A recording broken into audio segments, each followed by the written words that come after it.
It's middle of January. It was -2 when I got here. We're in Dorset, a lake called Milton Abbas, here to make a film about winter carp fishing. When I got here this morning, the sight that met my eyes was one of absolute wonder. The most gorgeous carp lake that I could have even dreamt in my wildest dreams. Shrouded in mist, frosty, steep wooded valley banks, and it's a chalk stream fed carp lake. Shallow, weedy, a stock of beautiful scaly old carp, and most importantly of all, it's got winter form. I'm here not by default but by invitation. I'm very fortunate to have had an invite from a friend, Adam, who's a member on the syndicate here. He promised me a guest ticket on here at some stage, and we thought no better time than the winter with the form that it's got. And so I met Adam over at the boathouse there this morning. Frosty, cold morning, and we've had a good walk round and we found a few carp, which is you know, the most important aspect of winter carp fishing. We've located a good group of fish. We've had a good walk around the whole lake, but we've sort of pretty much pinned things down to this end of the lake. So Adam's gone to get his gear. I'm going to go and get my kit. I'm going to get round to the swims. Going to have a little lead around just to find the clear areas and what have you, and yeah, get settled in for the day. Hopefully we won't push the fish around too much and we'll get a chance of a bite either tonight or tomorrow morning. But I'm going to go and get my gear. I'm going to get cracking on this beautiful, beautiful venue.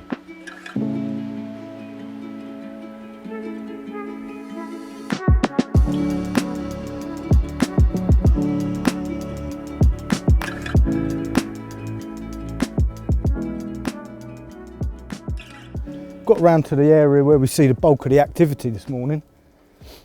As the sun's come out, they've bobbed to the surface a little bit more, so it's given us a really good view of what we're dealing with, and there's a good group of fish out in front of me here. There's 3 main clear areas in the weed, one slightly to my left that I've just leaded up. It's pushed a few of the fish away obviously, but you know, what can you do? You know that they're there. Got to find the exact range, so I've got a drop in there. The furthest clear spot, the one slightly to my right, is over the top of quite a lot of weed, so I'm going to leave that. I'm going to fish the near side edge of a clear spot that's maybe no more than 3-4 rod lengths out. It's like a little scalloped out hole. If I go over the back of that, my line's going up over a big bed of weed, so made the decision to fish that rod slightly shorter. You know, I can almost throw the bait into there. We've seen a few fish ghost over the top of it as well. It's a little bit milky, so they could have been feeding there before we even turned up. So it's definitely a rod for, you know, maybe first thing tomorrow morning. Good shout. So yeah, I'm going to, I've got the rods sort of clipped up. I'm going to get them around my wrap stick so I know where I'm going if I do get lucky enough to get a bite. Clip some rigs on. Then I'm going to put a bit of bait out. I'll talk to you about that a little bit later, exactly how we're going to approach the baiting situation on this particular lake in winter. Exactly 10.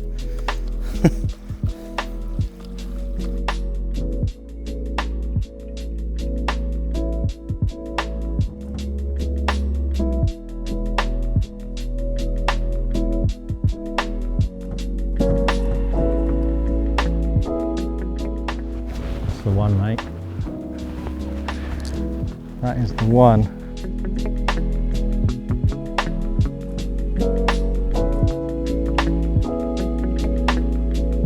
Beautiful.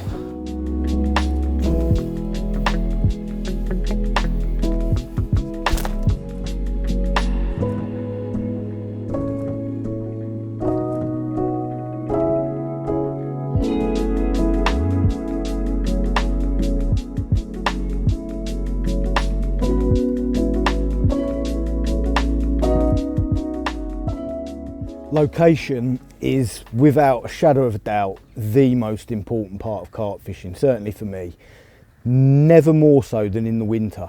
So Adam and I have spent the best part of the morning and a little bit of the afternoon walking this lake. We've done a few laps and we've managed to pinpoint a good number of carp. I mean, you know, this lake, as I said to you before, it's shallow and gin clear and you've got high banks. You can see now the sun's gone down, it's behind the trees now, like it's cast a big shadow over the lake. So we were sort of up against it in terms of trying to find these carp. You know, we wanted to use that sun to our advantage. And you know, I'm going to be honest with you today, we have seen some things that would completely shock you. You know, I've been winter carp fishing now for 35 years, and you know, we'd found some bubblers. We saw a few shadows passing over some of the clear areas out in the lake. We knew we'd got a little selection of carp out there, and we got our gear round to these swims. So I've come to almost what's termed the end of the lake, really, where the stream comes in, and we've left the swim and Adam's gone the swim down, so we've got a bit of space between us. I was going to find a few spots with the leading rod. Tom's put the drone up and he's just like gasped. It was just incredible. We were watching fish, you know, with so much about them, you know, bubbling, fizzing, but the movement was quite incredible. When you consider it was -2 when we got it this morning, and it's middle of January, we're watching fish swimming around as though it's like the middle of summer. Really been a big eye-opener for me, just how active these carp are. So to that end, you know, I've had to get the rods out. It's made a little bit of disturbance, but I've seen some fizzing in the last half an hour, so they're still about. We haven't pushed them completely away. I've got 2 rods out on really nice spots, got firm drops in amongst the weed. Put a little bit of bait out around each one with the catapult. It's all quite close range fishing, not fishing anything further than 40 yards, and one of them's probably 15 yards out. So nice precise fishing to the clip with the catapult boilies. I think Adam's done something very similar. I'm fishing bottom baits, and yeah, basically going to kick back now, watch the evening unfold, hopefully see a few more signs, maybe even get a bite, but we'll see what happens as the evening moves forward.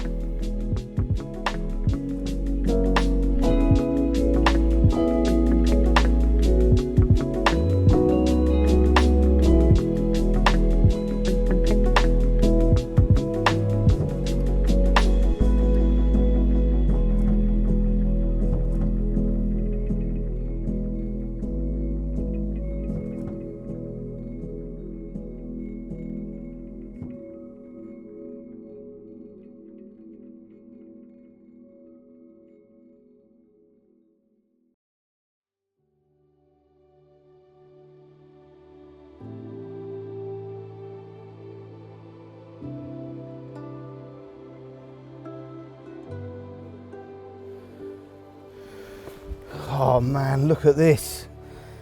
It's just absolutely incredible.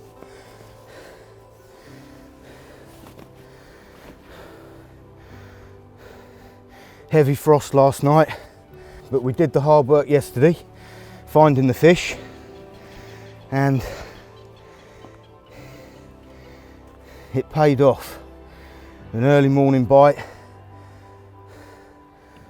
off of what is, I've now been told, a hand-picked hatch from eggs original that Wayne grew on, put in the lake. So for me that makes it even more special, if it could be any more special. Everything that you could possibly ask for from a winter carp. Now that is why we come out in the freezing cold, wading around in the mud and the wet in the winter to hopefully catch carp like this. Now I'm sure you can all appreciate what goes into producing carp like this for these fisheries, and this is the end result. A very happy angler and a very beautiful carp. What a creature. Look at him. Wow. Let's have a look at the other side.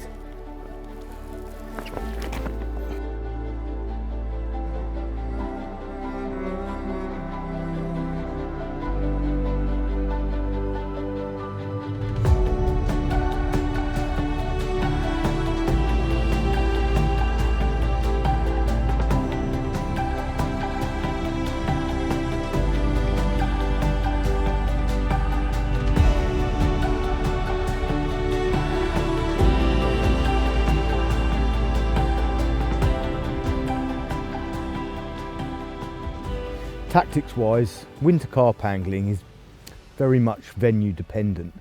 You've got to sort of look at the stock levels, the type of lake, sort of venue, the type of bottom you might be fishing over.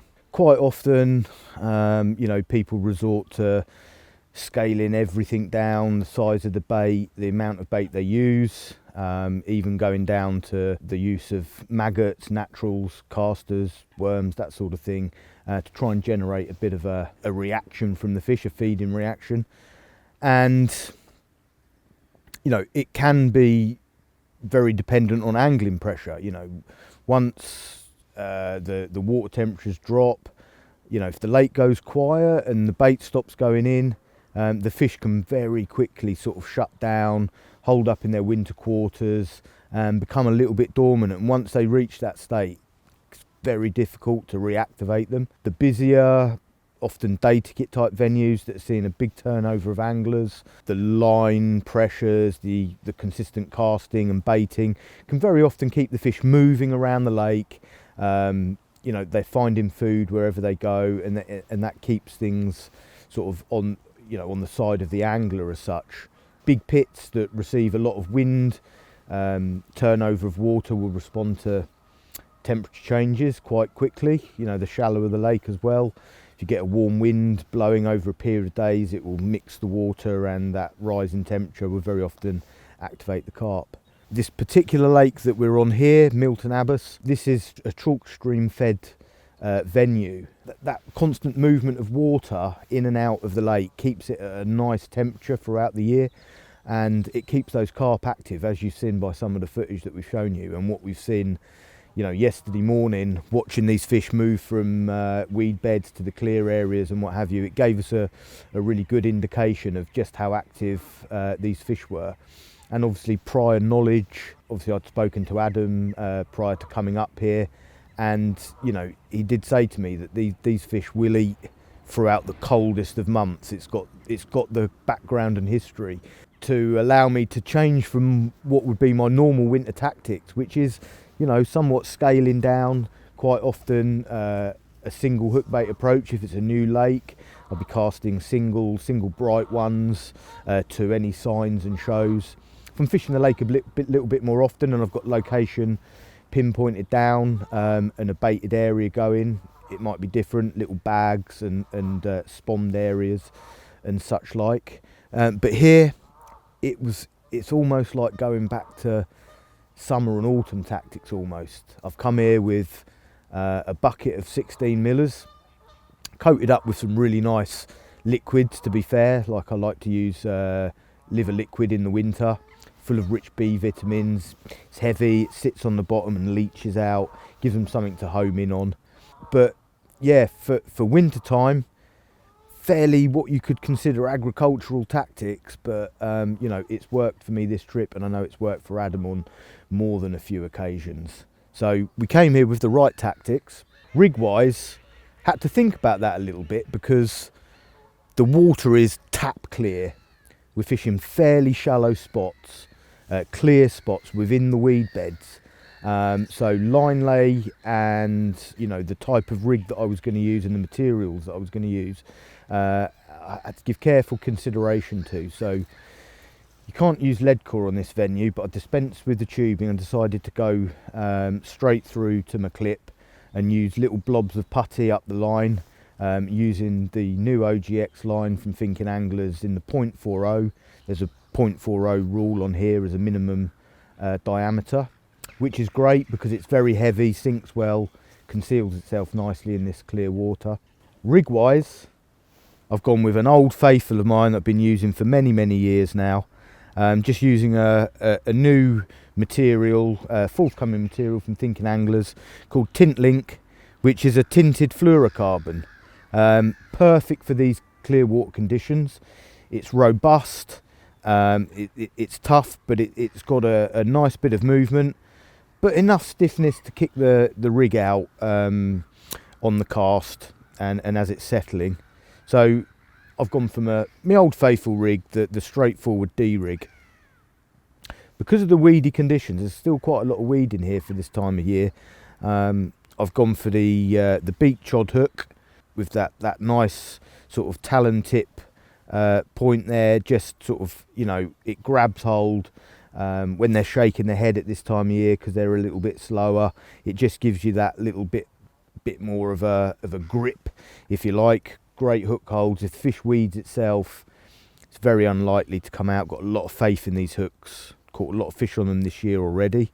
Hook bait wise, didn't want anything to stand out in these clear. I didn't want to give the fish anything to spook off of, so I've gone straight in with a 16mm krill wafter. It's a krill active wafter. So in my mix I've used straightforward krill and a few scoops of the krill active in 16mm, just to give those little pockets of attraction around the swim, get the fish, you know, really digging around out there. It is winter, but you know, we've seen these fish are actively feeding, tails up, and these sort of tactics are perfect for this situation. So it's a really simple rig to tie. I'm going to show you how to do it now. So to tie this rig, take 15 odd inches of Tint Link in the chosen breaking strain of your choice and a size 4 or 5 beak chod hook. Put the end of the Tint Link through the eye of the beak chod hook and tie a 12 turn knotless knot, leaving a tag of around 2 inches. This tag is to create your D. Once you tighten the knot down, take a small hook ring swivel, thread it onto the tag that you've left, put that tag back through the eye of the hook to create the D. I like to leave my Ds quite big, but you can bed them down as neatly or as small as you wish. Trim the end off and blob with a lighter, securing the D in position. Lengthwise of the rig, if I'm fishing on clear hard spots, I like to fish mine between 4 and 6 inches, but softer spots, I'm happy to fish it between 9 and 12 inches, especially when using it on a lead clip system as well. So I measure the length of the rig and I'll tie a simple perfection loop knot in the end of the Tint Link for easy attachment to a quick change swivel, whether I'm fishing a lead clip or a helicopter system. To completely finish the rig, I just add a small mouse dropping of putty halfway down the rig, and then I'll mount a wafter hook bait or maybe a snowman onto the hook ring swivel via some bait floss, blob it off, and that finishes the rig. I generally use this rig with a balanced hook bait of some description, simply because of the mechanics of this rig. You want it to be able to fall away from the lead, and a balanced hook bait helps to create that scenario. Once the hook drops onto the lake bed, the hook bait will just hover above the D, allowing the hook to swing into position under the hook bait when it's picked up by a fish. Prime hooking potential, very effective, great hook holds. You won't lose many on this rig, and it's very effective for fishing over small beds of bait or baited areas, nice clean spots. A great bulletproof rig that I've used for many years.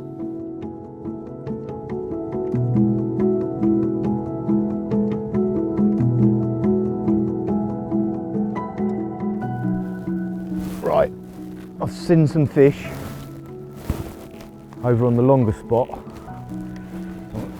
Bring this short rod in, wrap it up to that longer spot over the back of the weed, and just give it a few pouchfuls. There's a good group of fish out there. They're sort of sitting on the back edge of the weed, drifting onto the clear spot regularly now, so can't leave it any longer. I'm gonna have to get a rig out to him, so put a new bait on.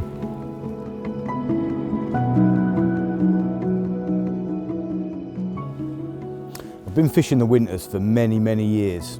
I've learnt a lot, I've seen a lot, and there's a few things that I can sort of hints and tips and helpful pointers that I can give you to make winter fishing a bit more bearable, tolerable, comfortable and enjoyable. And make no bones about it, it is a difficult time to catch carp. It's a difficult time for many people to be out on the bank, but it's also a beautiful time, and if you're prepared to work hard at it, adapt to the conditions, you know, the rewards can be there, and they're every bit as good, and if not more, you know, achievable than in the summer. The lakes are generally quite quiet. The fish are harder to locate, but once you have located them, they generally tend to hang around those zones. So, you know, it's all about effort, and effort equals reward, as we all know.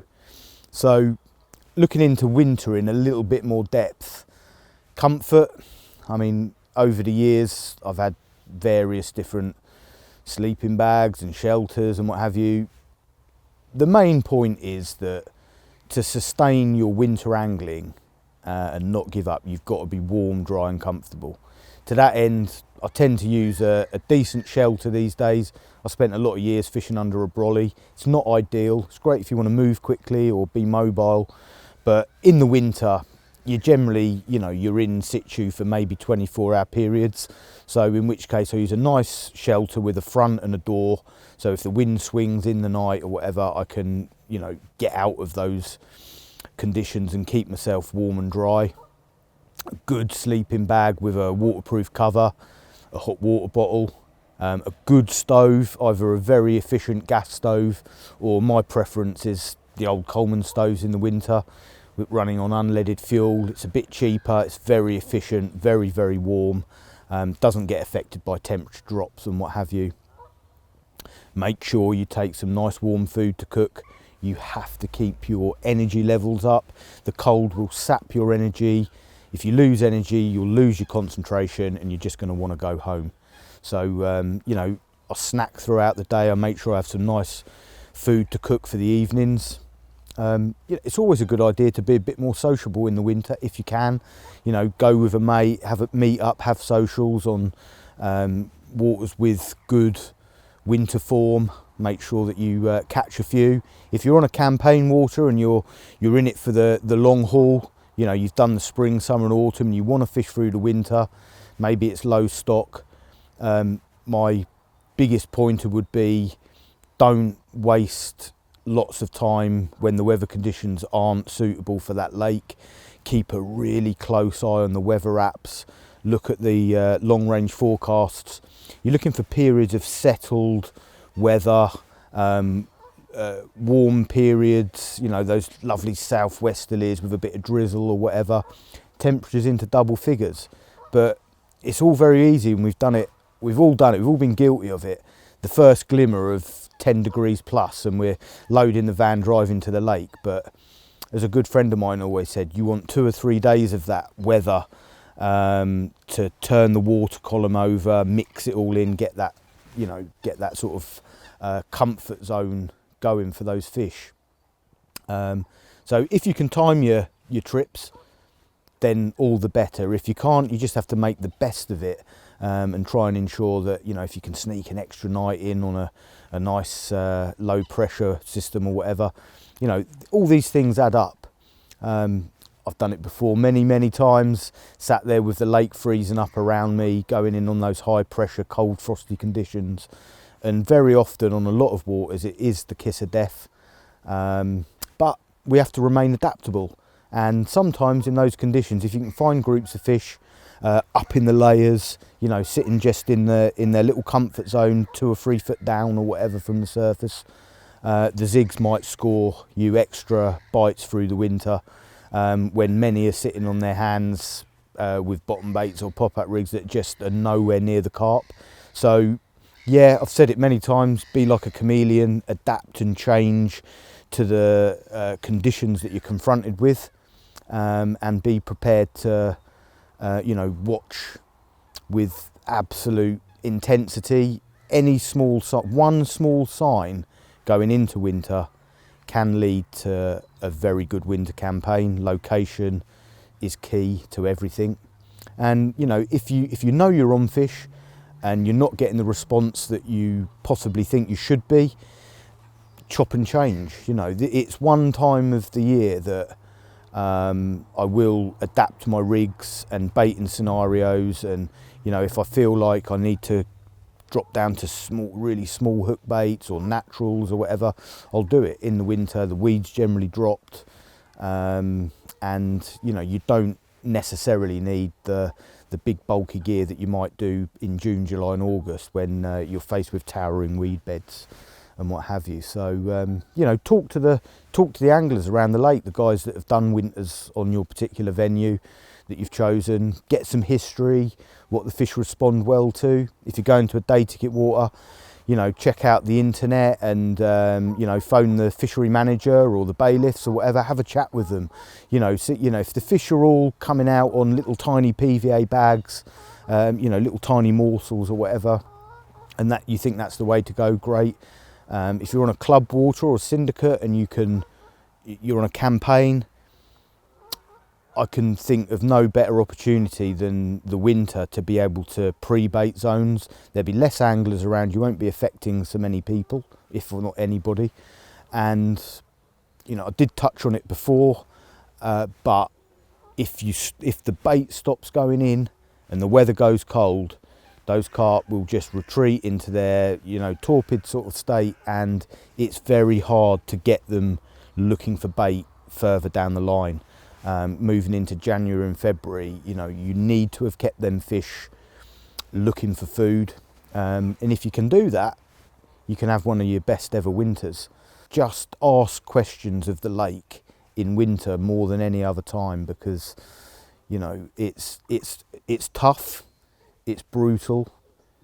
January, February, possibly the hardest couple of months to catch carp in, certainly consistently, but if you do get one, it's a big reward. They're in their fine winter colours. They probably haven't been caught for a good while, and it's a magical, you know, it's a real momentous thing to catch a winter carp from any venue. So get out there, fish the winters, enjoy it, keep comfortable, and the rewards are there to be had.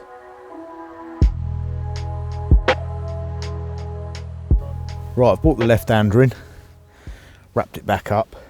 This is one that I put back out first thing this morning after the bite. So, just want a fresh rig and fresh bait out there, ready for the night ahead. The right-hand rod I've repositioned today anyway, so that's all baited. It's got a new fresh rig and hook bait out there. Going to get them out there now. So it's all settled in for the evening. I can leave the area undisturbed, and hopefully we'll get a repeat performance and maybe another carp. Yeah, there's definitely a few still about out there. We're seeing the signs of them, although the sun's gone in now, and we've got a duller scenario, so it's making viewing the spots from up on the high bit of bank here behind us a little bit more tricky. So although we could see him yesterday, we can't quite see the same scenario playing out today unless we get a bit of late sun come through. I'm just sitting here in hope. I'm not seeing a lot of bubbling, but yesterday evening it was that almost like that witching hour just before dusk, you know, that little period of time where, you know, quite historically through a lot of my winters, it's a good time to be watching the water. You see the real subtle little shows, little head pokes, your tail pattern, which gives you a good clue to your location. So, you know, mid-afternoon's a good bite time, warmest part of the day, but that hour before sundown is when you really need to be scrutinising the water. That's when you're really likely to see your shows. Other than that, it's normally middle of the night. So I'm going to get this rod out. I can settle back in, watch the water.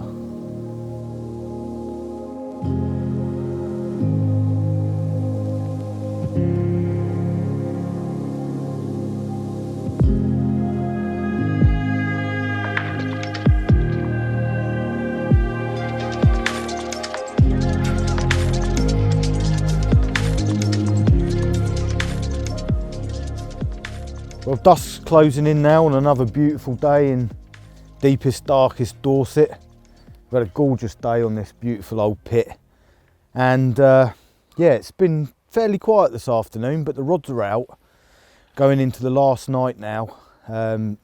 Adam's cooking us dinner tonight, so looking forward to that. It's been a lovely guest trip down here. It's got that real old school atmosphere about it, this fishery. It feels like really stepping back in time. I've enjoyed it immensely, and we've had everything that you could possibly really want from a winter session.